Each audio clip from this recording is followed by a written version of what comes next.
3, 2. Coming up on Operation Outreach, the Tuskegee Airmen made it possible for African Americans to fly in the U.S. military. They have built a legacy of determination, courage, and self-belief. Now the Central Florida chapter Tuskegee Airmen, Inc. is playing its part in imparting these same values to the younger generation. We'll learn all about the Central Florida Tuskegee Airmen, Inc. and how they are impacting the lives of youth through education and core values here in Central Florida. And we'll meet Israel Clark, a high school student who will share how being a part of the TAI chapter has benefited him.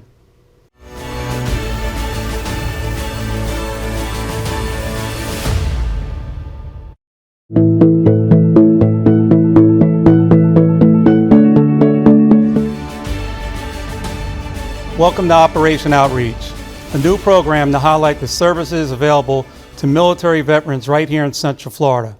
I'm Fred Robinson, Chair of the Orange County Mayor's Veterans Advisory Council. Today we'll learn about the Central Florida chapter of Tuskegee Airmen, Inc. and the work that they are doing locally. I'm joined by Sylvester Terry, President of the Chief Master Sergeant Richard R. Hall Jr. Central Florida chapter. Sylvester, thank you for joining me. Thank you for having me. What is the mission of the Chief Master Sergeant Richard R. Hall Jr. Central Florida chapter? Thank you for asking. Our mission, we boiled down into a hashtag, then, now, future. Then being the opportunity to expand and evangelize the legacy of our American World War II heroes. These gentlemen that had to fight for the right to fight, and then as a unit made a significant difference in our World War II American and Allied victories. The now aspect is that in addition to telling that legacy, that story, we also talk about the fact that it was not just the pilots. There are doctors, nurses, mechanics, engineers, administrative, air traffic control, communicators. And we expand that. We talk to youth, middle school, high school, and beyond, socializing those effects when possible, because our greatest generation of those that we still have in the area are in their late 90s to over 100 years old. But they come out and they speak to youth and to the community as well about what happened then and opportunities that are now. And then for our future mission, we partner with other organizations in the community that are forward thinking. We have one young man through our partnership with a group called Talented 10, who not only came through our program, became a recreational drone pilot, but is now in his second year as a U.S. Navy cadet. And how does that fit within the mission of Tuskegee Airmen Incorporated? Okay, Tuskegee Airmen Incorporated, or TAI, was founded in the 70s when the original DOTAs, documented original Tuskegee Airmen, were probably in their 70s, and realizing they're getting a little long in the tooth. They formed a foundation that would allow their legacy to continue to be spoken of, but also set their shoulders for our communities to stand on, to show that they persevered, that you too can persevere through lesser issues and then exceed the things that they did in those challenges. And that again ties into the then, now, future mission of our chapter, which very much reflects that of the national organization. And what different things do you do in the local community? All right, so to date in the local community, we've run several summer drone camps, being the most interactive, where selected youth, they join at various locations across Central Florida so far, where we run a 4-day program. We start with this is a drone, and why is it called a drone, all the way up to how to fly it, why to fly it. We cover FAA rules and regulations. We show the uses, not just as a toy, but also as a tool for videography. Our recent camp, we had a construction company send representatives with their drone, and they ran a video showing how using the drone being a flying robot, having pre-programmed features, they were able to circle an area and show a construction of a commercial building from excavation through construction in a 360 video, but then splicing the various segments together where it looked like it grew out of the ground. So we teach that and expose that to the kids. And the kids at the end of every camp that we conduct, we give them the opportunity to take the FAA Trust or the recreational drone pilot license. We've also taken busloads of kids. One of the most recent events was a group from Seminole High, Jones High, and Dr. Phillips, where we paid for the bus, picked the kids up, and drove them over to Lakeland for the Sun and Fun Air Show, where they spent the entire day not only seeing current era aircraft, military and civilian aircraft, but some legacy aircraft. And the greater part of a show like that is that adjacent to the runway and the actions that are going on the runway, on the flight line the entire day, but there's also manufacturers and distributors of components, of engine parts, of headsets. There's even construction companies that show up that build air traffic control towers, the concrete. They show the difference between concrete on a driveway versus concrete on a runway, and densities and engineering. It's a great opportunity to expose the entirety of how broad the aviation avionic program is. Future endeavors will be to visit Cape Canaveral Kennedy Space Center to look at the rocket farms there, to look at missions to Mars and the future of aviation and avionics, because space is definitely flight. Personal experience, 20 years Air Force, working with air traffic control electronic systems. We plan to partner with GOA and get backstage tours of the air traffic control tower and different systems to that aspect. But also, I also worked for Lockheed at Cape Canaveral, communication systems for the Titan and Atlas programs. So being able to show that it's not just the pilots. They're so broad, the capability of growth and experience and interest in the aviation avionic field, that I was given that opportunity, and we now as a chapter pay that forward to the Central Florida community. Well, Mr. Terry, I want to thank you so much for your service to our nation and the United States Air Force, being the president of Chief Master Sergeant Richard R. Hall, Jr., Central Florida chapter, and letting me interview you today. Well, thank you for having us, Fred. And if I may add, we can be contacted, or I can be contacted at president@cflc-tai.org, which is the Central Florida chapter Tuskegee Airmen, Inc. And we are a community-based open organization. You do not have to be military to be a part of it. Many of our members are civilian and multicultural. As long as you have the heart and the spirit to honor our American heroes and work with us in the community to expand and provide that leadership and exposure and education to our Central Florida youth. Thank you. It's good to know that there are organizations like the Central Florida Tuskegee Airmen, Inc., with individuals who are passionate about the development of youth and who give their time to ensure that the legacy of the Tuskegee Airmen is not forgotten. The Central Florida Tuskegee Airmen, Inc. is working hard to pass down the important values such as courage and determination as they promote aerospace, atmospheric, aviation, and cyberspace careers. When we come back, we'll hear from Israel Clark, a Seminole High School student. He will share why he and his family joined TAI chapter and how being a member has helped him.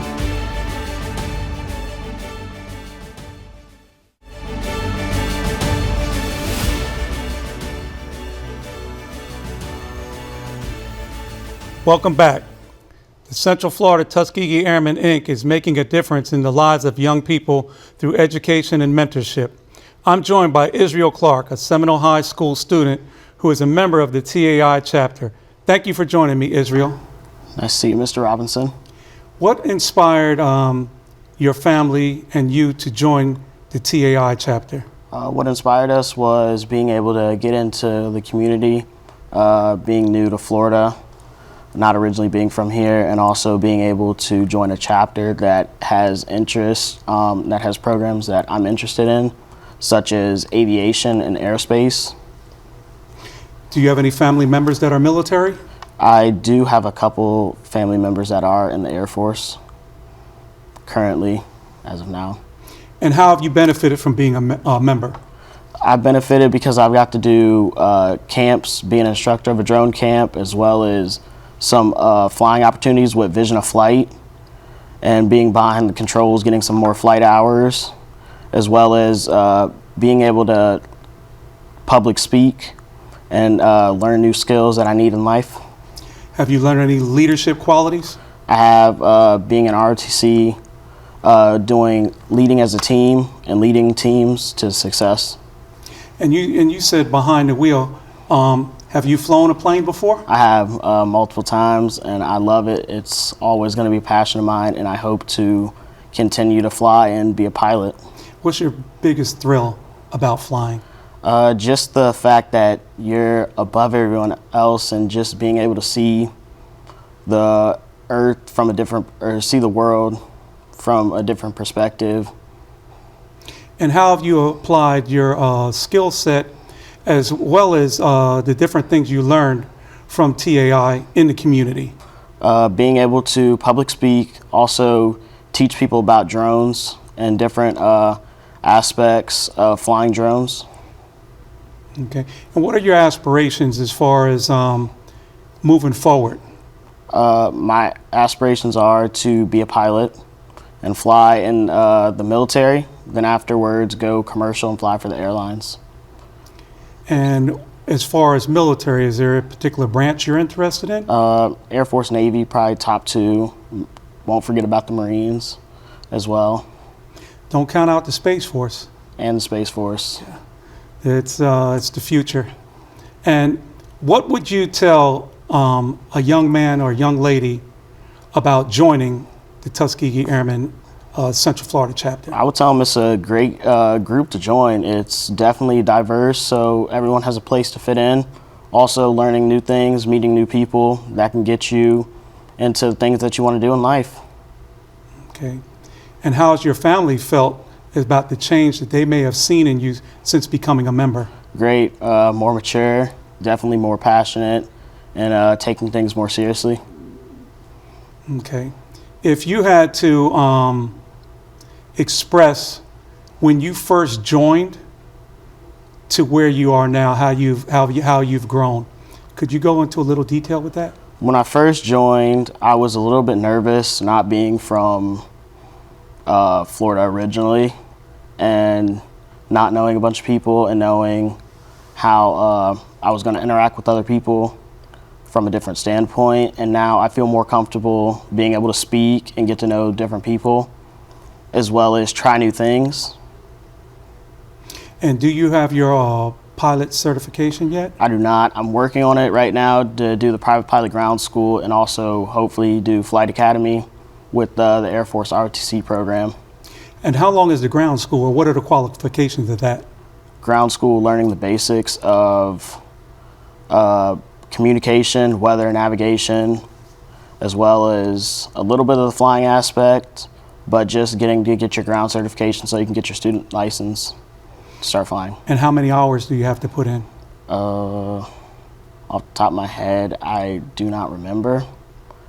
But I know if you go, as someone in high school, I can get my, after pretty much the year, the certification teacher, Mr. Johnson, who teaches the program, you can take a test through the school, and it's free being a student there. So I have an attempt to get my certification, and I have 2 years to get my pilot's license after I pass that certification. And what can you tell me about the program at Seminole High and Mr. Johnson? Mr. Johnson, awesome aviation teacher, knows his program well. It's fun, hands-on experience. Also another chance to do introduction flight as well for people who haven't flown. to get behind the controls in a small aircraft and fly, and also just being able to interact with other people that are interested in the same passion as you, taking field trips as well to airports, and just the hands-on experience with fixing aircrafts. Like, we have a real Cessna in the hangar, a real R-66 helicopter with the avionics program as well. So you get many different aspects of aviation besides just the flying. You get maintenance and avionics as well, and many more. Yeah, well, it's good to know what it takes to make it go up to come down, sure. as far as learning that aspect of it. So have you ever considered, if you couldn't be a pilot, to work as far as a aircraft mechanic or a jet engine mechanic? Yes, I've considered it. I had experience also being around. My stepfather's an airplane mechanic for JetBlue, so the experience of seeing what he does and the other mechanics and what it takes to know they're the ones that are keeping this aircraft that I'm flying on intact, and they're the ones that are making sure it's safe to fly. Well, you know, everybody is part of the team. And Israel, I want to thank you so much for letting me interview you today, and continued success. And don't let anybody stop you from doing what you want to do and being who you want to be. Yes, sir. Thank you, Mr. Robinson. As you just heard, there are many benefits to be had from becoming a member of the Central Florida Tuskegee Airmen, Inc. Young people are being inspired and motivated to excel in all aspects of their lives. The fourth Thursday in March each year is set as a day to honor the legacy of the Tuskegee Airmen. Let's learn more about the Tuskegee Airmen Commemoration Day and events to honor the brave men and women.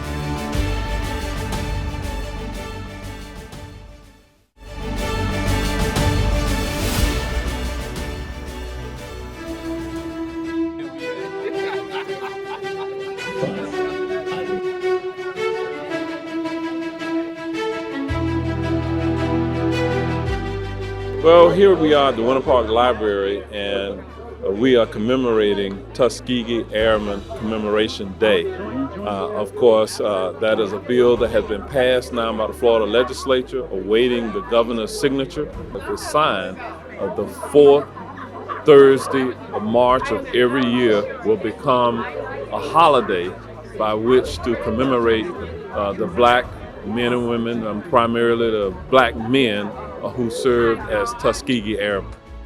My father, Daniel, was a navigator, a bombardier, and a pilot. He was one of the 3 black officers during World War II to receive all 3 ratings, which was, as you know, extremely rare in the military. Well, I was drafted. Let's be honest with you. I was drafted into the service in August of 1943. And after being drafted, I was sent to Keeslerfield, Mississippi for 2 months of basic training. And when I arrived there, I was surprised to see there were approximately 300 other black people there. We had to take a test, first of all, to prove that we could get in the Army Air Force. Then after we got into the Army Air Force, we had to take another test to see if we qualified to become trained to become pilots. The first test was a psychological test. It was a multiple choice test, and it lasted 8 hours. The second part of the test only lasted 4 hours. And of the 10% of us that was finally chosen, I would say approximately a little over 80% of us made it all the way through. When I went in first, I was sent to navigation training. And I was glad to say that when we arrived at Hondo to train to be navigators, all our instructors, who were white, had only one goal in mind, that we be the best of the best. And records will show that our class had the highest academic record of any class that went through Hondo, black or white. And our class was the only class that graduated 100%. All the other classes graduated around 80%. The Tuskegee Airmen were community gentlemen of various levels of education. When the opportunity came out to have African Americans as pilots and, of course, support. So doctors, nurses, mechanics. Richard Hall is our chapter's namesake, was one of the mechanics during World War II on the P-51 and the other aircraft.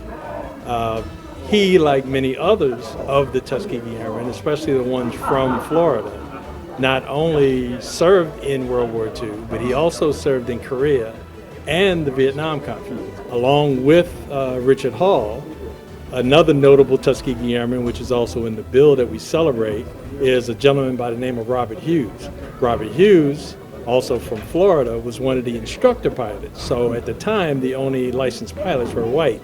And he was one of the few that willingly and in fact encouraged the school. And he taught a considerable number of the Tuskegee Airmen pilots. One of the stories I've heard him tell is that he understood what prejudice was about and segregation, because while he was able to teach and they had a little room that he could have lunch in, every morning they bussed him in from the white part of town, whites only. He had to be bussed in, and at the end of the day they bussed him out, which he felt was a major inconvenience. He felt, why don't I just stay where my job is? And then he's continued that story in a relationship with quite a few of the Tuskegee Airmen throughout that time. Going back to World War II, a significant achievement of the Tuskegee Airmen is that once they had to work hard to get the assignment to do bomber escort duty. And when they did that, they became known as one of the first fighter groups to bring all of the bombers back that went out. Traditionally, there was a 40% attrition rate. If they needed 6 bombers to complete a mission, they would send 10, thinking 4 of them are not going to make it. But with the Tuskegee Airmen, one of the things, for better or worse, is they not only flew in, completed their mission, but they'd hit a couple side missions on the way out because they still had ammunition. We have a mission, which again is a few minutes to talk about the legacy of the Tuskegee Airmen and to talk about the future. There was approximately 19,000 individuals who studied at Tuskegee Institute in Alabama, learning to be airmen. Many of them were pilots who served during World War II, and so there are a few who are still alive today, and so those who are still alive, we celebrate them. Those who have passed on, we honor them. And so I have the greatest admiration for the men and women who served in our armed forces, but these individuals were extraordinary individuals who entered the United States military at a time during segregation, where the military and armed forces were segregated. And these were the first individuals who were black who became pilots in our military, and so we honor them.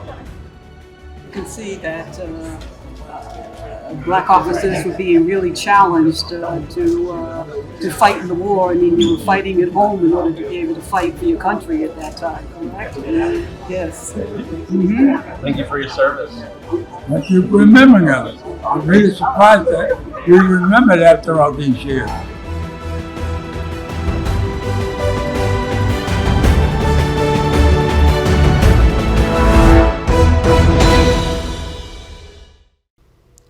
Why should we celebrate the Tuskegee Airmen in perpetuity? This country has always acknowledged and celebrated significant historic achievements, and we have done so by setting aside a date to honor such. Historians and those involved in World War II agree that the Tuskegee Airmen were a catalyst to the Allied powers winning the war. Although the combat record of the Tuskegee Airmen is not matched by another unit, many in this country were not aware of this fact until decades later. Here are 2 examples of their aviation prowess. Their bomber loss ratio was lower than any other fighter group, and the Tuskegee Airmen won the very first aerial Top Gun competition in U.S. history.